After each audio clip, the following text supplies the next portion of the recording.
Hey guys, I'm Keith Finch. And I'm Jack. Jack is back this week as we have one Caleb missing. And Gunday Brunch this week is brought to you by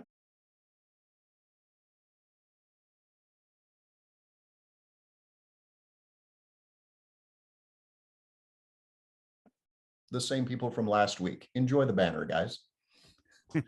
But we have Jack back because we are missing a Caleb, because of all the people to get SHOT Show crud, it was the guy who didn't go to SHOT Show. It's impressive, really. I mean, really is. The dedication to at least participating in that aspect of SHOT Show. If no other aspects, that one. Anyway, Keith, guys. Oh, go ahead. Oh, no, you go ahead. You go ahead. Anyway, guys, we're going to be talking about what we wrapped up at SHOT Show. When you guys are seeing this, SHOT Show will be a week out. Will have been 7 days from the end of SHOT Show 2022, and it was a different one. So Jack and I wanted to go over what I saw on the show floor versus what he was seeing on the tubes and the interwebs, where he is grandmaster of all. These are my wizard hands. So you went to SHOT Show. You were out there. I was not. I stayed home. What'd you see that like jumped out at you? What was like the big thing that caught you off guard? Because I was caught off guard by what grabbed me. The biggest, it was an interesting SHOT Show. One of the things that keeps getting talked about inside the industry is how mobile everything was. Like, you could get around SHOT Show, which is an impressive feat on its own. So the reduction of people on the floor to not a ridiculous level, like anybody who says SHOT Show is empty, it was not empty. There were people everywhere. There were people in all the booths. Even the new Caesars Forum, once people figured out how to get there over the sketchy metal bridge, once people figured out how to get there, there were people in and out of the booths, but it wasn't so packed that everybody in the booths felt like they could only give 2 minutes before having to go, oh, hey, the next guy. So that was kind of nice. This was a very optics heavy SHOT Show. And that's kind of the feeling that I got going into it, is we would see a lot of progress in optics and not a lot of new guns, not a lot of new, and we saw some. Like FN dropped their revived high power that doesn't use high power parts, but still looks really cool, and I want one. But it was a very optics heavy SHOT Show. We saw a lot more 10x LPBOs hit the market. We saw a lot of new red dot type stuff going forward. And I don't know how that's going to look in 23, because I'm starting to get the feeling that optics are peaking, kind of like 5.56 rifles and carbines have peaked, because we're getting into some weird territory with 5.56. So what did you see on the outside?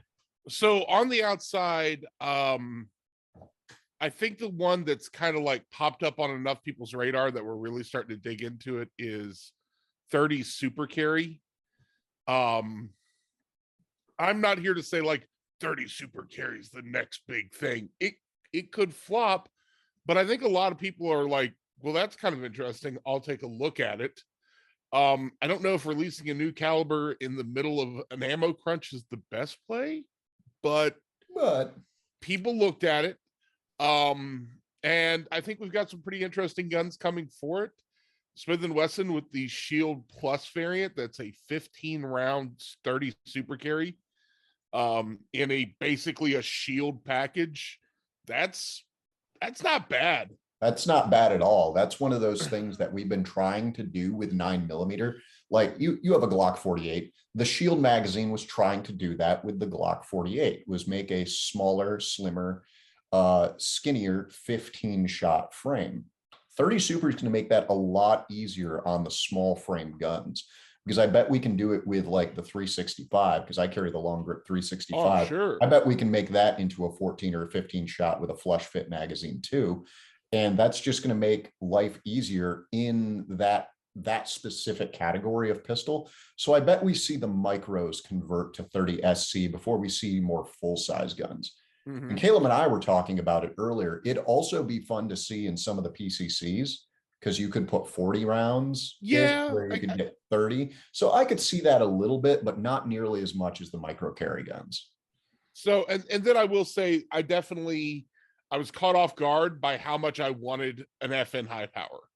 Yeah, Like me too. when I've shot high powers before, I didn't really like them. And then I looked at the new FN and I'm like, well, that's like the high power I want. I could use like a little longer beaver tail on it, Mhm. and that would be it. But I think I want one of the I don't know if it's a nickel finish, but like the stainless steel finish variant they have. I think it was brushed stainless. I'd have to go talk to Eric. I ran into Eric. He was showing off those in the What high today is powered Eric's section of birthday? FN.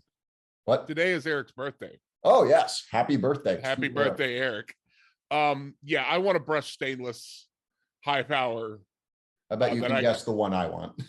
Yeah, I knew where you were gonna go. Earth, but I need that Earth's tactical dirt, God's dirt color. The good color of coffee in the morning. The good color of coffee.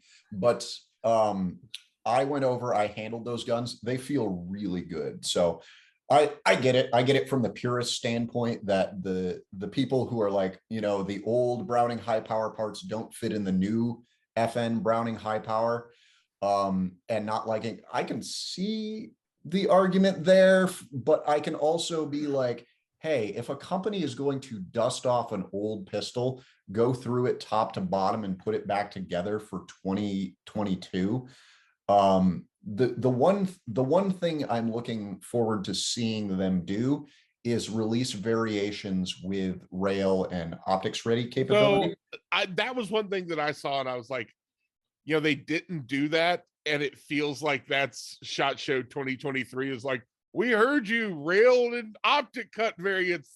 They were always there. They always like that was clearly on the drawing board. You can't have the FN 509 and the FNX, like the original red dot gun, right? That started the whole thing. The was FNP, it the X that had the original no, red dot? the FNP 45. Yeah, I thought it was that one. Yep, you know, the honestly, FNP 45.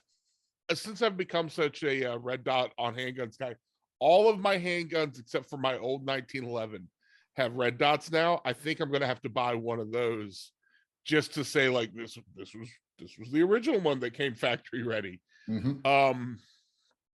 I've thought about that one too. I don't have any 45s. It's not a caliber I often look to get into because stocking 9mm is hard enough with how much we shoot. So then throwing a few cases of 45 into it just to have that gun. But I still think I need that gun because it was the original. Of guns that are like fun to shoot suppressed, it's one of the ones up there that I'm really like, oh yeah, this is a great, you know, quiet plinking gun. But I think if you know, to go back to the high power, if you want a traditional high power, you go to Springfield now. Yeah. Like if you want something that's the high power with some polish, with a little bit more of an update, I think there were 3 variants of the high power originally. Like they were Mark III. Am I wrong in that? I want to say that I remember that sounds correct. But right. it's one of those that like prior to 2022 with Springfield launching theirs, and obviously a few of those popped in and had an issue here and there. We've seen some on the internet that didn't quite stand up, and then mostly extractor issues is what I was seeing. Is the Springfield had some extractor issues, which I'm sure they'll get a handle on, like they always do. Companies don't just sit there nowadays and be like, well, no, that's fine. You know, we'll see where that goes, but I guess we're just going to see like where the market shakes out for it, because I also think it's one of those ones where people are like, oh, I really want one of those, but like, do you really want one, or do you just kind of want one? I kind of get where their launch strategy was on it, in the fact that you're putting it out and it looks so reminiscent of the original gun that it brings that factor to the forefront. But I think that worked against them a little bit when it turned out parts speaking, it's not the original gun.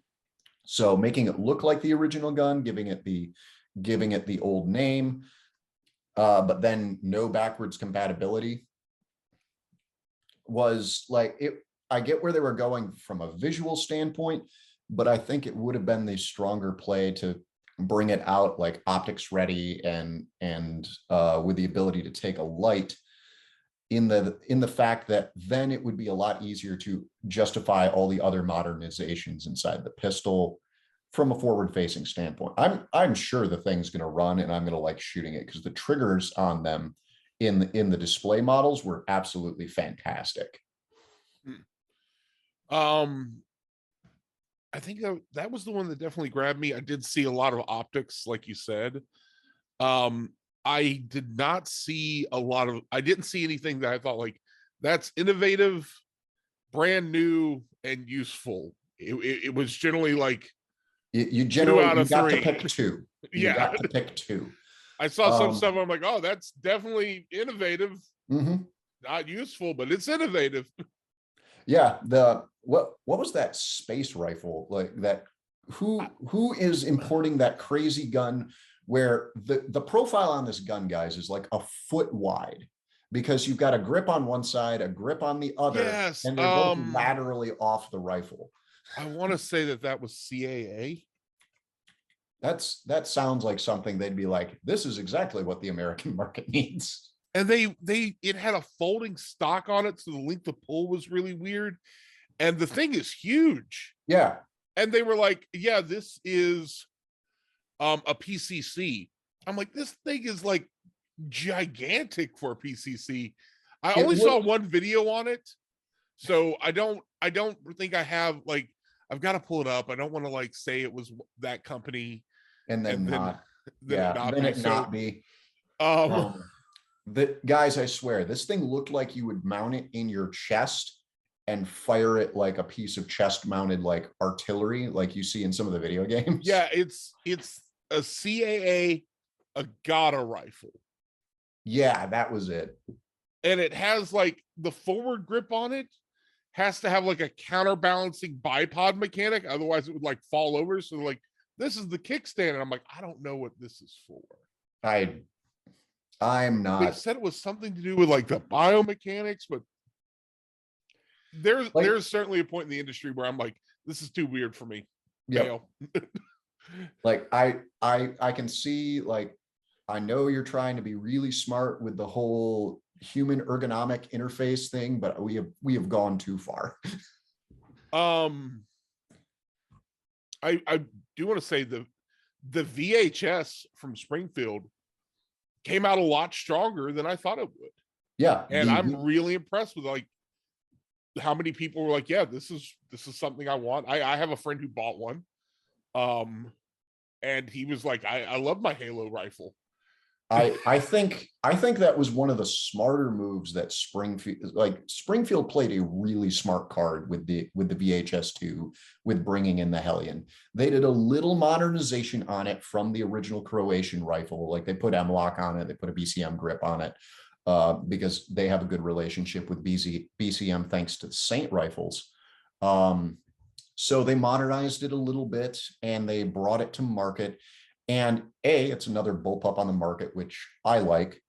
It's one of the more successful ones, kind of the quiet successes in Europe, where they don't eschew bullpups the way we Americans do in many instances.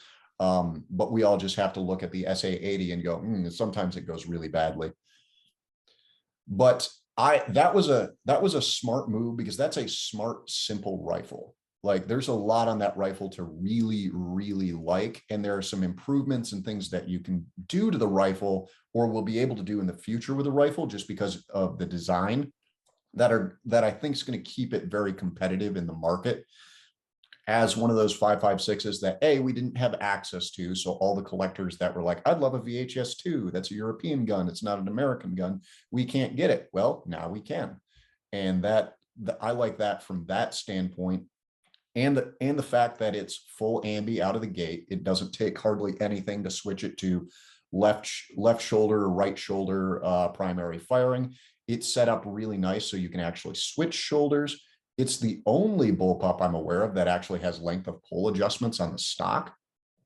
There's a lot to be said for the Hellion. The VHS2 was a good import option for them, and it made perfect sense because HS Product, the guys who make their XDs, does that rifle. It's their product. They already have a working relationship with them. So just getting the ATF to be like, yes, that's a sporting gun, bring it in. Cool. Well done. Excellently done there. Did you happen to get a chance to see the Taurus TX22 competition? I did get eyes on that TX22 competition, and that honest to God is probably Taurus's hottest pistol right now by like miles. Taurus has their regular catalog, and then they have the TX22, and that competition one is nice. I have a lot of friends who are shooting Steel Challenge more and more, and they're like, "Oh, you should, come out and shoot Steel Challenge." I'm like, "All right, yeah, I'll take a look into it." And just to like see a non-reciprocating dot handgun out of the box, Taurus. I know I'm not the only one saying this. Where's my 9mm version of this? Yes. Where's my 9mm? I know it's got to be in there somewhere. It's got to be in the bag of tricks. Bring it out, guys. Make it run just as well, and you will start standing every hilarious Taurus stereotype that previously existed right on its head and be like, well, yeah, we did this. I also saw something that caught me a little off guard, and I didn't realize that I was seeing it. It looks like High Point is finally releasing the Yeet Cannon 9, the YC9. And I was like, oh my God, there it is. They're doing it. And because for the longest time, I thought they just like let the meme die and they decided not to do it. I was a little annoyed by that. Yeah, like, come on, guys, at least, because they did the Yeet Cannon version 1, which was just their regular 9mm with Yeet Cannon written on the side. Like we have a mutual friend that's got one. He's got it in case of emergency break of glass sign. It's really funny. So the moment I see a YC9 in my shop, I called him. I was like, hey, YC91 goes to me. Because I had said, I was like, if they release it, I buy it. Yeah. I got flack from one guy who was like, you're not going to do that. I'm like, yes, I am. I will absolutely support well doing on the internet. Right. A good old internet well done, that one is. That is worth a purchase from me. Yes. Anything else out there that just like caught you off guard?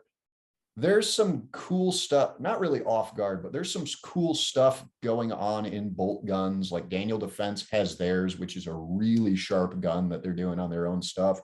Arrow just dropped a chassis and a bolt and barrel combo that's going to be coming later this year. That works on the Remington footprint, but it's their own action. So bolt guns and chassis bolt guns are going to have a fairly good year. And if you're a DIY, like assemble it yourself type guy, Aero Precisions is going to be a lot of fun for you to tinker around with. But my favorite thing, I think, overall was the expansion in optics in the LPVO markets, as we're seeing like Primary Arms come out with another super lightweight one that I'd only previously seen from March, which, guys, if you don't know what March optics are, March Sporting Optics, they're a tiny little high-end optics company out of Japan that don't do any marketing whatsoever. So like you will never see them unless you already know what you're looking for. But they had a little 1-8 that was super light and really fun to run on a gun because it wasn't very heavy. So Primary Arms dropping their new Platinum line that's super lightweight. That looks cool, and you get the ACSS reticle system. EOTech's new 1-10 Voodoo is very cool. I think they're going to be the first ones to start poking at Vortex and saying, hey, we can play in 1-10 seriously too, because the reticle design's really cool. They brought back the front focal plane like EOTech reticle at 1 power and then a much more usable one at high end. It's a much better reticle in the 10X than it was in the 6. Illumination's a little bit better. I'd have to look at it side by side with the 6X to tell you how much. That was my biggest problem with the Voodoo 1-6 that I had, was it was not bright, and it's not bright. This one felt brighter, but I was also looking at it in an indoor environment. I have to get it outside to take a look at it, but the reticle is very usable even off. And turning it up, you get, at least the one I looked at, you got a nice Christmas tree hash that you could range on. But the coolest improvements, because the 1 to 6 just had regular clicking turrets on it, the coolest thing they did it with the 1 to 10 from the 1 to 6, I think the optic itself is shorter too, but they capped the side turret and they put a locking turret up top. So you can actually range the top turret if you need to do an adjustment there, and then you can click it back down and lock it so it won't rub on your gear and adjust. So they made several improvements on the Voodoo 1 to 10s that are coming that are going to make it more competitive in the space. Because one of the things that they fixed when they did the 1 to 8 was they capped the turrets so that they wouldn't freely spin, and that was something I liked. Now they took a hybrid approach on the 1 to 10. So seeing those 1 to 10 optics come out, especially in the high end game, is going to be cool to watch and see what they play with, and how they're shaving a few more ounces off the optics themselves. The glass inside it was really good. It was very clear. The etching on it was good. The illumination method was good. It didn't bleed out the whole reticle if you had it up bright, just the center and then the big ring. It was well done. I was impressed with EOTech's 10X Voodoo. I've been looking to do a 1 to 10. My hunting rifle has a 1 to 6 on it. And I'm like, yeah, maybe it's about time to get something with a little more distance. I don't need a ton. No, I'm down here in Georgia. But to hear that there's more stuff on the 1 to 10 market does make me happy. Yeah, that's where I'm at with mine too. Like I've got a 1 to 6 on the rifle I use for hunting for the most part. And sometimes it's nice to get 10 because 10 allows you to like, is that really a deer or is it just a tree acting like a deer? Again, Acting very deer-like. It's a very deer-like tree. Having under thermal misidentified 2 deer as one gigantic pig. It's the biggest pig I've ever seen. Well, that's because it's 2 the thing's deers, enormous. sir. I think that counts as a dire boar. What the hell? Why does it have 8 legs? On the soft goods side, if there's a company that I'm like watching really closely, it's Spirit Systems. Spirit System for the longest time just basically had the microflight and a couple of other things. And if you watch the soft goods side at all, they've recently brought on some guys who are talking about a little bit more sustainment gear and longer term stuff. A lot of knowledge drops coming from the Spiritus crowd. And they released a bunch of new stuff, including some like really interesting universal like mag pouches that have like an X cut all the way around them. So wherever the magazine ends up, it ends up like grabbing the corners of it and holding it really snugly. So between that and some other stuff was really interesting.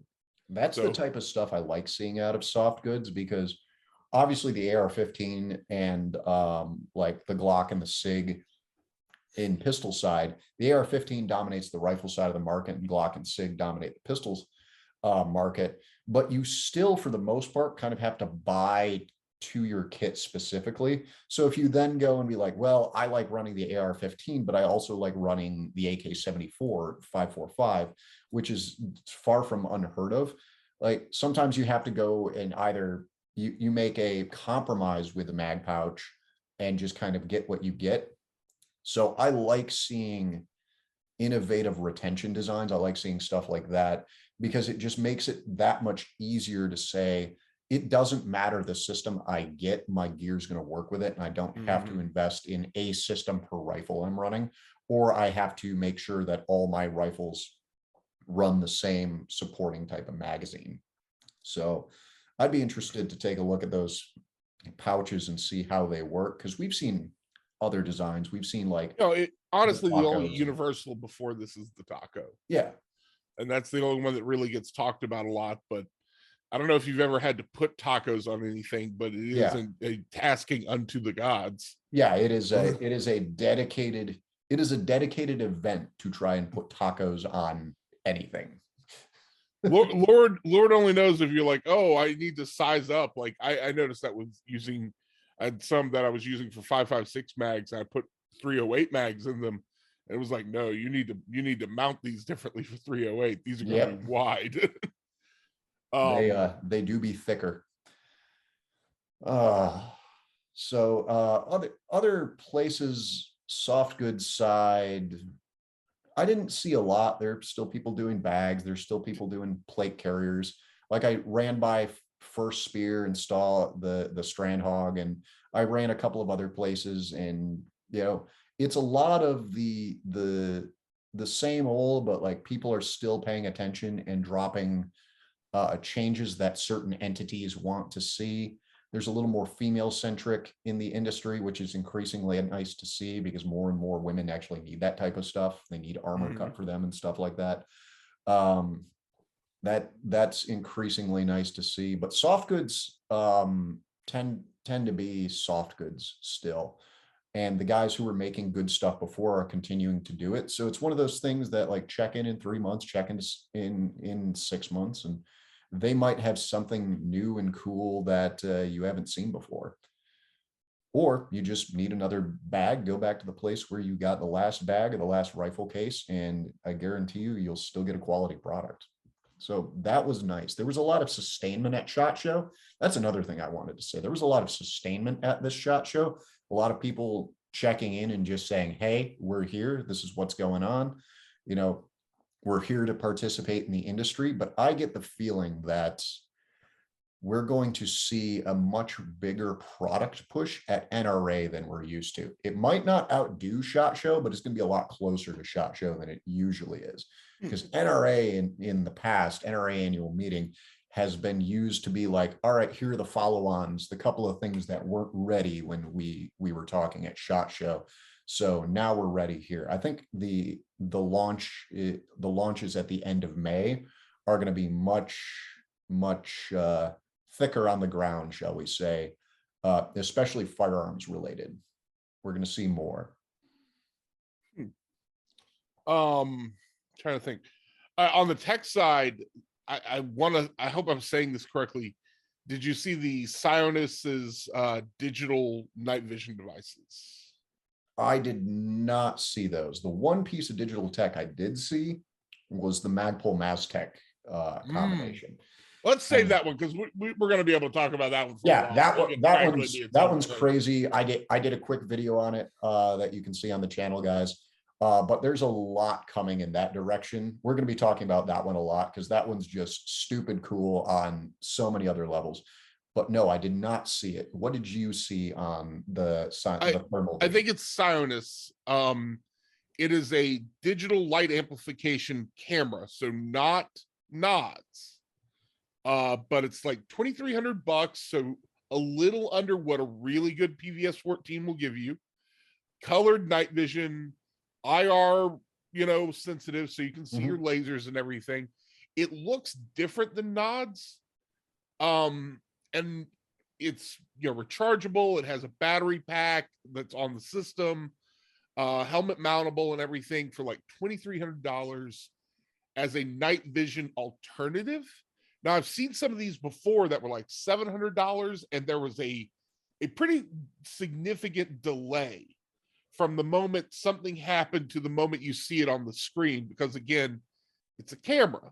Now we're not talking seconds, we're talking partial seconds, but still a perceptible. It's like getting lag in a video game. There was a lag from the thing happening to the image, and you saw that on like the early ATN scopes that have been out for a minute. Some of the early ones there that you could get for $700-800, they showed it. They had good image quality, but there was perceptible lag in the image update, and they were very battery hungry. So at $2,300, about $1,000 under, well, $1,200 under really what good PVS 14s cost you. I think this might be a bridging of very low-end nighttime devices and very high-end nighttime devices. And we might finally be seeing a middle ground where more people are going to be getting that budget option for themselves. What will it be good for? I don't know. I only saw them online. I haven't put eyes to them or anything. And I still think nods are probably actual amplification tubes are better option.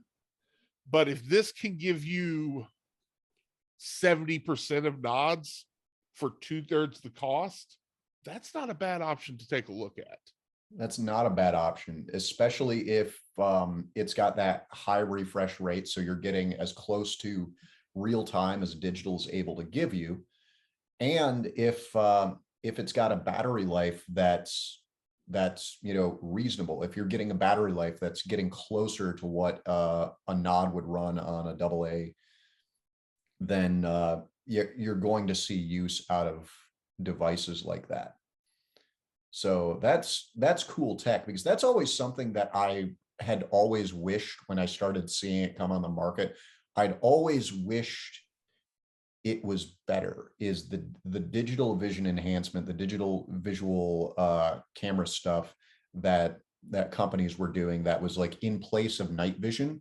But like the system would have Bluetooth and Wi-Fi and all these functions that you really didn't need on it, where you could export images and everything like that. Right. It had a bunch of, cool whiz bang features on it, but those felt like they were covering up for the fact that your battery life was like 60 minutes Right. running this thing, and that there were latency issues in the image refresh and the image update rate. So if you want me to consider it, I think it's 8 hours. Yeah. Like I need 8 hours of solid use time. Without, it falling off. And that means a bigger battery pack. Give me a bigger battery pack. Yeah. We're not talking about a budget purchase here at, 2,500. This is, No, you're in cost. solid top tier rifle territory. You're in solid top tier optic territory. So people who are willing to spend that on another part of their gear are going to consider spending it on that if it's a quality piece of equipment. So interested to see what happens with that more. I think we have a little bit of time left. Let's just go ahead and talk about the Maztec. Yeah, let's talk about the Maztec. So the Maztec itself, I went over there and I started looking at it because I'm like, all right, there's no way this can be as cool as they're pretending it is. There's no one who's been able to do this yet. And guys, if you haven't seen the video yet, or you didn't see the Magpul drop, the Magpul drop was brilliant. Like their little 2-minute spot was its usual, like really cool. If you haven't seen it, none of what we're going to talk about is going to make sense to you. So pause this and go watch see that. So we don't have to go over it again. Yep. So I think, yeah, go ahead. So what they're doing is they're bringing a lot of the real-time data that first-person shooter games have been giving you about your kit. They're bringing that into the real world in a small teams, small unit level. Now, like the DARPA folks and the super secret many-letter agencies that work on, the aliens and their spacecraft down in Area 51 and all those things like that, have been working on integrated up and down systems to make it so that the individual unit, the individual soldier can talk all the way to like the master ground commander and back down more quickly. They've been working on that type of thing for decades.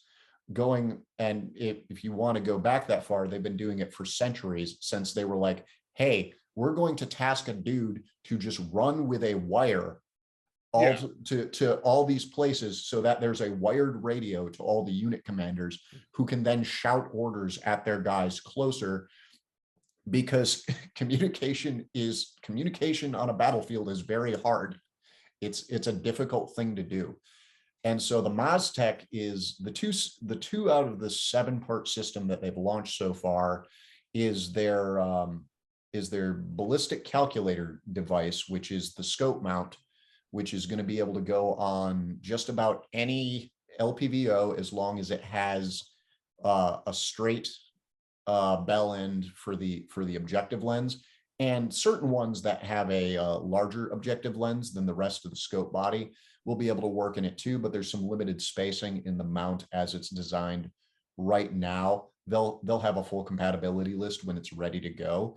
But what that thing is doing right now is not only talking to the smart magazine tech, which we'll talk about in a minute, but it's helping you adjust your point of aim and get a first round hit much quicker, because it's calculating atmospherics for you.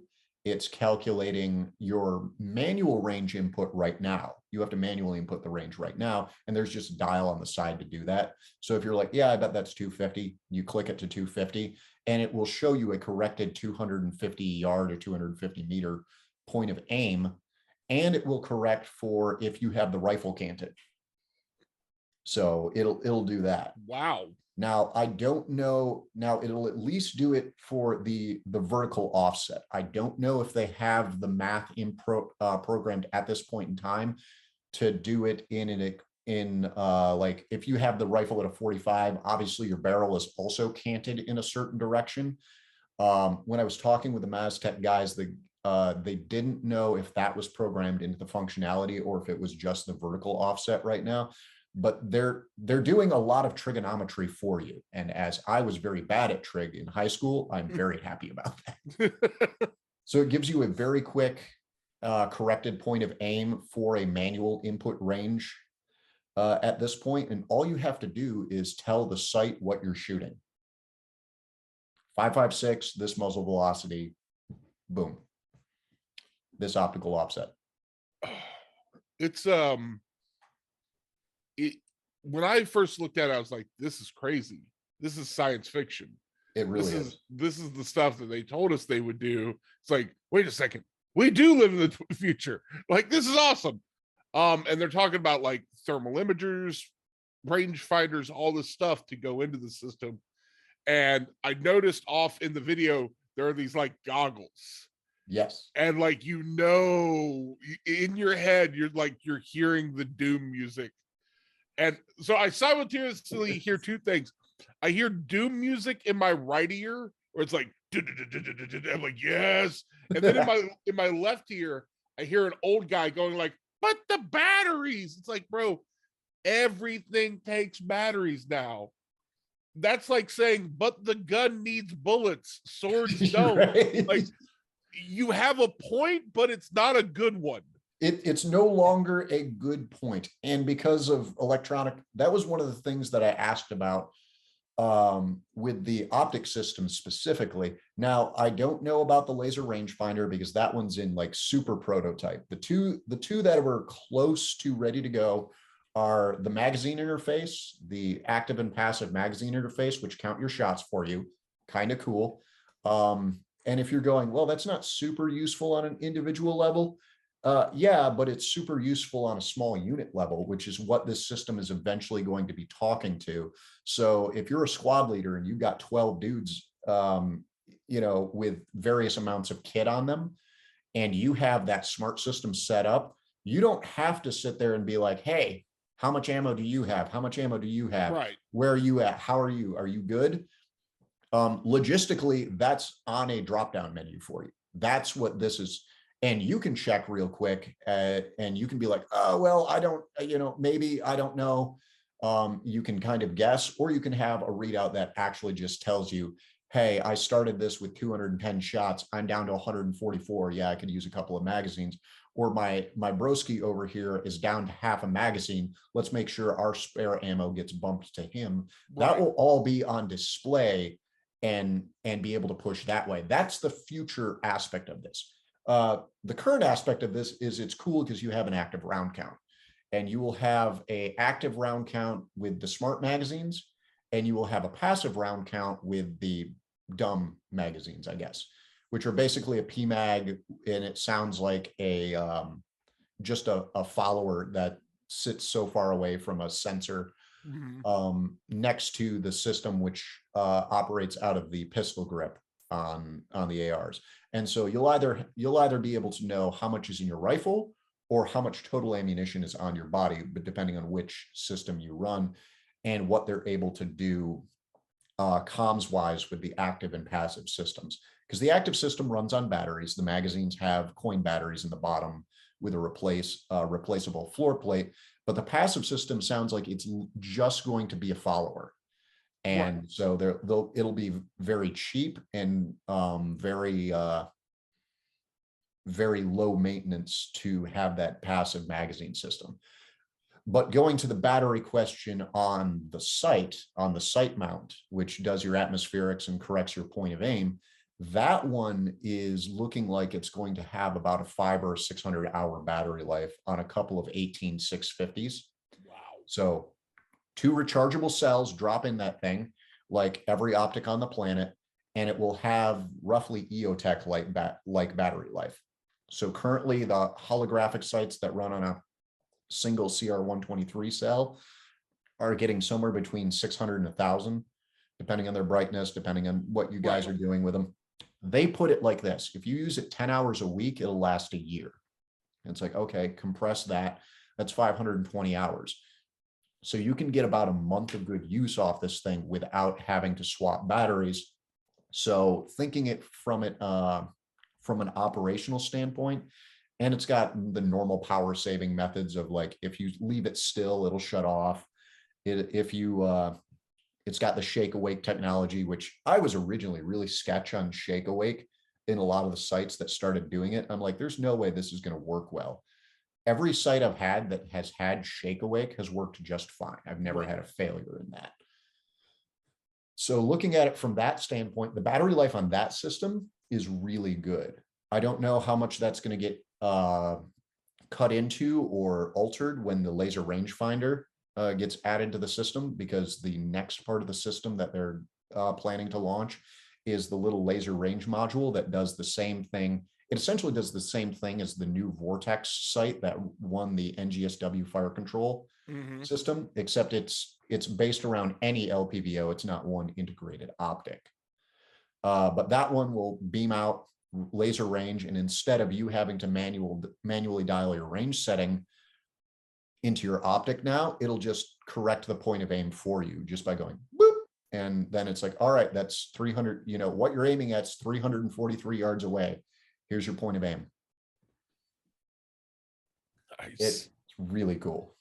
And it does look like it's in the correct scope height of 1.93. Yeah. As is intended. Yep. They've raised it up a little bit because they know that guys using this are either, going to be standing a lot more when they're using it, or in offhand shooting positions when they use it. So we're continuing the trend away from the 39 millimeter CCO height, which was, jam your face down, good old rifle style, get behind the iron sight. So I've switched entirely to 193, and the other day I put an EOTech on something and I went to aim and I was like looking over the top of the EOTech. I'm like, it's awful. Like, I have to touch my face entirely to the stock. Oh, gross. I'm still I have a lot of optics that still use the 39 millimeter height, the 1.6, 1.57, depends on who you talk to. Like, everybody gets really wrapped around it. And then you realize that, guys, we're talking about 1/4 of an inch between the lowest one and the highest one. It's not that much, but when you get used to one over the other, it's notable when you switch back to one. Because I have an aim point and magnifier that are set up at 193 on one of my SBRs. And I like it. It's very, very fast.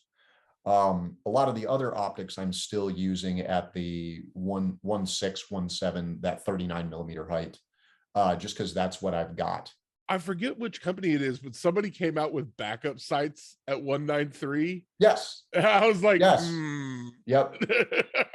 Scalar did it. Scalar did that. Okay. Yep. ScalarWorks did that. They're like, all right, 193 boys who were sad that you couldn't co-witness irons anymore, we've got you.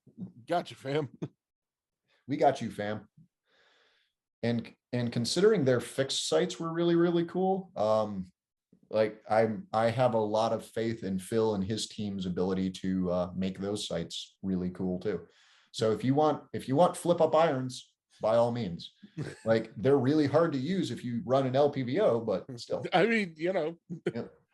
Like, I'm not gonna bash them. Most of my guns still run them. Like, I'm not gonna right. But like, I zero them and then I put them away. They're there in case really bad things happen. and I have to rip away my primary optic and be like, whoop, whoop, it doesn't work no more. Sell it for money. Yes. I will barter this away and go back to the old style. Because back in my day, I saw so much of that. Like, the batteries, think of the batteries. Like, bro, they've already got a bunch of batteries for all the radios and night vision devices and flashlights. That was one of the things that just blew my mind. Like, even in a, we'll call it an austere logistical environment where batteries were kind of harder to get, like, these things would still endure and you'd be able to get another pack. And if it dies, it's still a scope mount for a scope. Yeah, it doesn't stop holding the like an escalator. It's like the escalator joke. I'm sorry, escalator temporarily stairs. We're sorry for the inconvenience. It still works. It's not as nice, not as many features, but it's still there. It's still there. It still works. And that was the whole setup behind the LPBO that the Army wanted. Yeah. The NGSW fire control. They're like, we want all the cool things, but if the cool things stop working, it's still got to do some of it. And they're like, yeah, fam, we got you. And so that's what the Maztec fire control unit does. It's a scope mount with an LPBO inside it. That LPBO is still whatever LPBO you already had. Speaking of NSGW or whatever acronym we're going with, that Sig releasing their variant of it, just like, if you want to buy it, you can buy it. There you go. It wasn't like $8,000 or something. Oh yeah, and it's a 2-stamper. Like, it comes with the can and it's a 13-inch SBR. I mean, once I'm spending $8,000, what's $400? Right? Because I actually talked to Sig when they dropped that. I'm like, hey, this is really cool. Are there going to be, do you think there'll be any around? And they were just like, no, there will not be any around. And I'm like, really? You sold $8,000 2-stampers all out already? And they're like, yes. They're all gone. Bravo. I was like, whoever bought those, guys, well bravo. Done. Now, there will be a second run of these when the caliber conversions are ready and when the when they have them in regular pistol, regular rifle formats as well. And it sounds like they're going to keep the 2-stamper format as an option. So like, if you want the NGSW gun, that will still be available.